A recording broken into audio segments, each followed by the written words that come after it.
I'm a little bit worried about the rise of anti-Semitism of late. I'll tell you what I saw. I remember when I was a kid, I used to read Holocaust books. That whole story about my grandfather's Sefer Torah, you've probably seen it.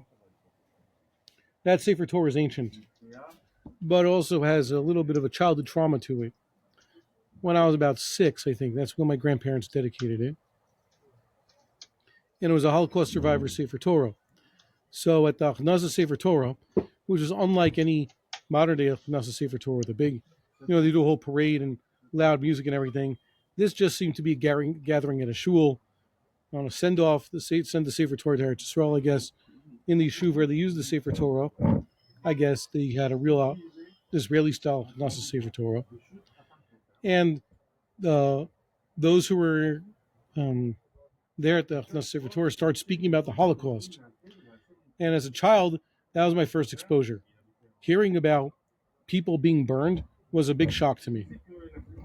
That was something that I don't think I could get over. I remember the first time I was in a cemetery, I was a 4-year-old. I didn't understand what was going on. That was just fun and failing. But by this time, I was able to read, and I was first hearing about the Holocaust.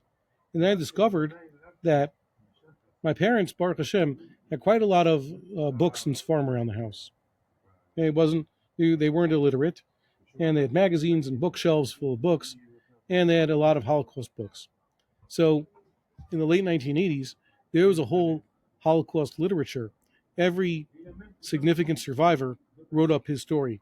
So I remember reading a number of first-hand accounts that we used to actually, I think, because my grandfather gave a little bit of donation to a certain organization, he used to get Holocaust books sent to our house. Like, this is the personal account of so-and-so.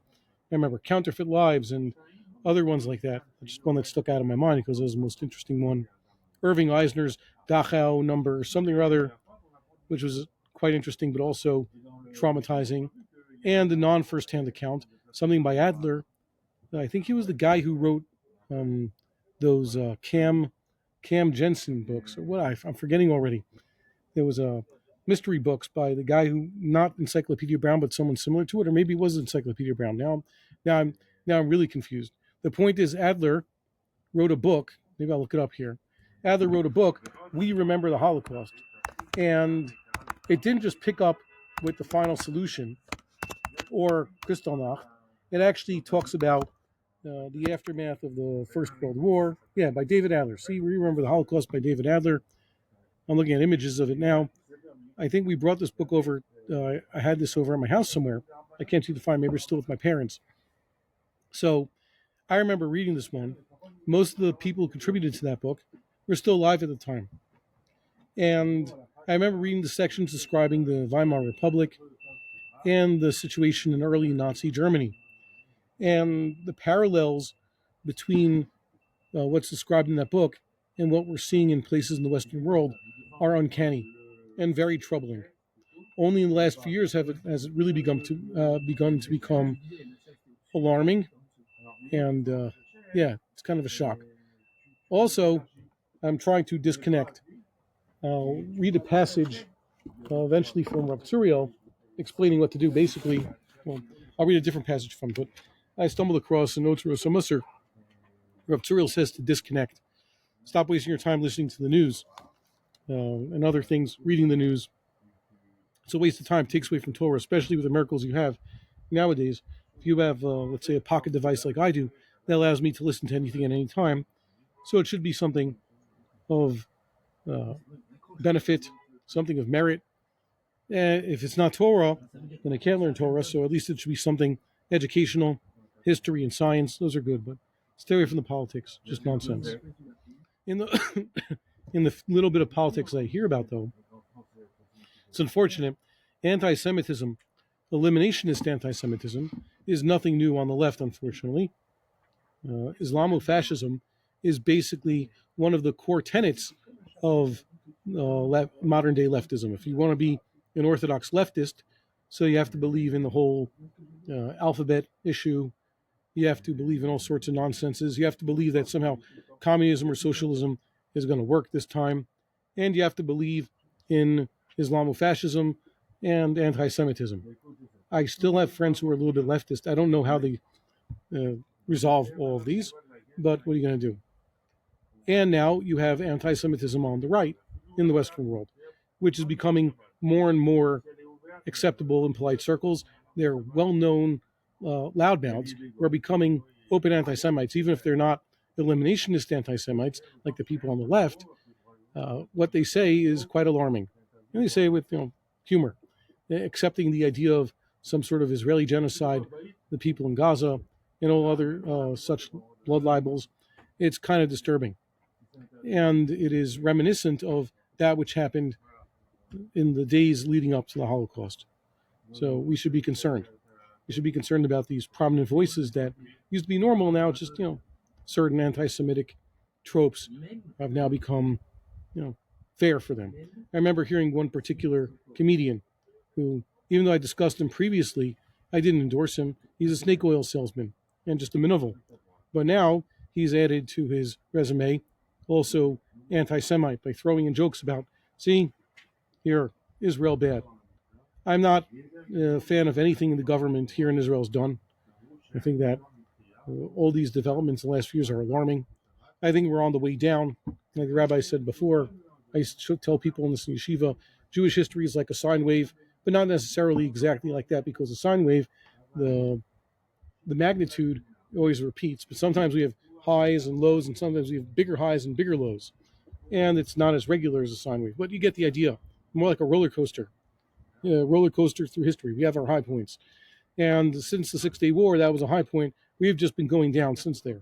And by we, I mean the people of Israel, Am Yisrael, Klal Yisrael is Am Yisrael in the land of Israel, in whatever historical incarnation it might be. The Hasmonean kingdom, the Judean kingdom, modern state of Israel. The modern state of Israel is parallel to the Hasmonean kingdom. It lost its independence to Rome in the year -63, if I'm not mistaken. And we can safely say that, -63, according to the Christian calendar, we can safely say that after 70-something years, what is it? 77 years, I guess it would be. After 77 years, the modern state of Israel, like the Hasmonean state, lost its independence to the modern-day Rome. And now it's become a client of Rome. Even if unofficially, it's actually in practice that way. History will show it to be such. So we're seeing anti-Semitism.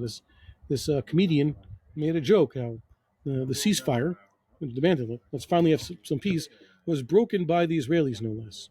Which is, of course, a lie, but it helps people in their minds, good, regular Americans, imagine the Jewish state as being a belligerent one, an aggressor, etc.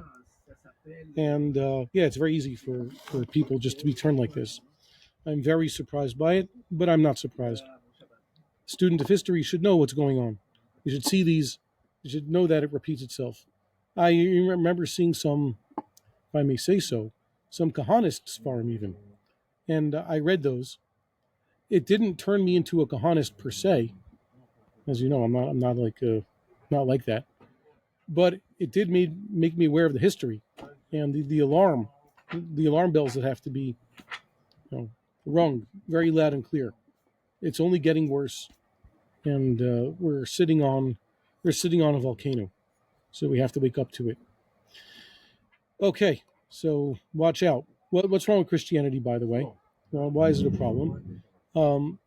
If a lot of these Westerners return to Christianity, eventually they'll realize, as Christians have, when they become Baalei Tshuva, become more frum, they eventually realize that Judaism is the biggest shtoch, if I could use Yiddish or yeshivish term, to Christianity. Why? Well, first of all, they have this whole theological issue that they are now chosen, they've replaced us. But we're the ones who rejected the big JC. And even though most of the world also is not Christian, has not accepted him, the problem is we're the ones who are closest to him. We produced him, and we didn't accept him. So, and we also had all those chances to do so. So we're the biggest offenders.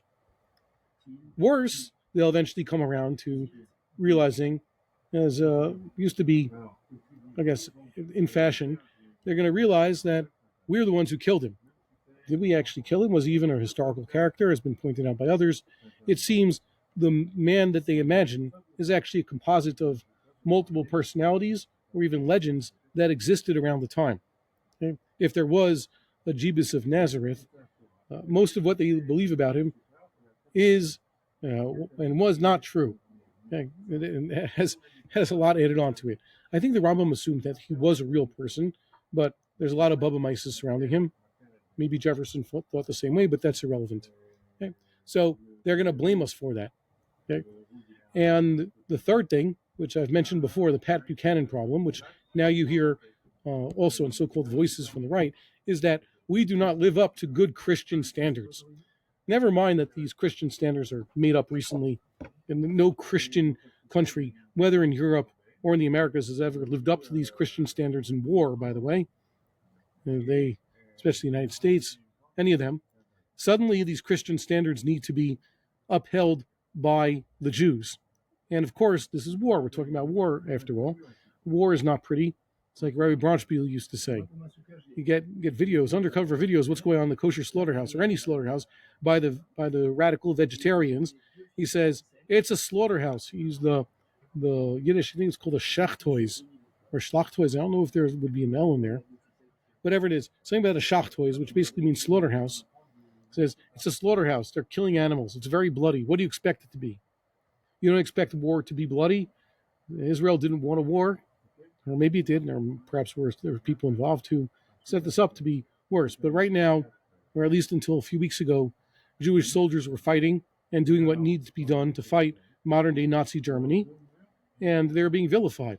So we don't live up to those Christian standards. This is the Pat Buchanan, the Yamach Shemo, said, they're unchristian. And this has been echoed nowadays by such great lovers of Zion and Israel. And by Israel, I mean the people of Israel. I mean modern state of Israel. I mean Israel, as in our prayers. Chaya d'chol Beit Yisrael, the house of Israel. V'rechet amo Yisrael b'shalom, the people of Israel. Like that Carlson character and Matt Walsh, who, by the way, if I could have met with Ben Shapiro 2 weeks ago, I wouldn't want to told him. He basically groomed and created Candace Owens. She became what she is thanks to him. And then they had to cut her loose when she became a good Catholic and became possessed of all of these ideas almost blatantly. So too, the good Catholic Walsh seems to be going down this thing, and he's another mouthpiece created by that company. He should know better and cut these people off and stop with this whole Judeo-Christian values nonsense. We believe in Jewish values, and we don't believe in grooming and, nurturing these eventual loudmouth and prominent and influential and even persuasive anti-Semites. So all of them say that we're not being Christian enough. Can you believe it? And so it's pretty bad. Like I said, they don't live up to those own standards, and there's no reason we should live up to them. But it's easy for them to say, see, those Jews are killers. They're bombing people.